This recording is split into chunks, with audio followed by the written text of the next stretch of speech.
From shoeshine boy to businessman, my life story. My son once asked me, "Father, how did you become the man you are today?" I smiled, looked out the window for a moment, and then sat down beside him. I told him that it all began with a small wooden box, a brush, and a few tins of polish. I was only 12 years old when I started working as a shoeshine boy on the streets of our town. We had very little money, and my father had passed away the year before. My mother worked long hours just to keep food on the table. I knew I had to help. Every morning before school, I would take my box and walk to the city plaza. I would sit near the benches and wait for people to pass by. Sometimes they stopped, sometimes they did not. I learned quickly that I needed to smile, greet them kindly, and offer a clean Polish for just a few coins. It was not easy work. My knees would hurt from kneeling, my hands would ache from scrubbing, but I was proud to be doing something honest. After school, I would return to the same spot and work again until the sun went down. I saved every coin I could. I did not spend my money on toys or sweets. I bought new brushes, better polish, and eventually made a sign that said "the best shine in town." That small sign made people curious. They began to return, and even bring friends. Slowly, I became known in the plaza. People started calling me the polite shoeshine boy. One afternoon, a man in a suit asked me how long I had been working. I told him my story. He nodded and said, "You have something most people do not, dedication." I never forgot that word. From that day on, I thought about how I could grow. I began to dream of something more. I imagined a day when I would not only shine shoes, but own a shop. At night, I wrote my ideas in an old notebook, planning something that seemed impossible at the time. When I turned 18, I had saved enough to rent a tiny space near the plaza. It was not much, just a single room with a chair and a small table.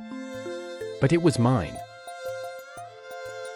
I painted the walls, put up a sign, and began offering shoe repairs in addition to shining. Some people laughed and said I would fail. Others encouraged me. I chose to believe the ones who believed in me. Slowly, customers came. They trusted me because I had always been respectful and honest. I worked long hours, 7 days a week. I never took a day off. I listened to customers, asked them what they needed, and gave them the best service I could. When I earned a little extra money, I did not spend it, I reinvested. I bought better tools, more materials, and eventually hired a young assistant. That was the beginning of something bigger than I ever imagined. Years passed, and the shop grew. I opened a second location, then a third. I began selling shoes as well, not just fixing them. I partnered with local artisans and supported other small businesses. I never forgot where I came from, so I started a program to teach young people how to work with their hands and build something of their own. My small business had become a company with employees, offices, and a strong reputation. I told my son that it was never about luck. It was about showing up every day, treating people with kindness, and never wasting an opportunity to learn. I failed many times. I made mistakes. But I always stood up and tried again. My first shoe stand was made from scraps of wood. My hands were often dirty and sore. But my heart was always full of hope.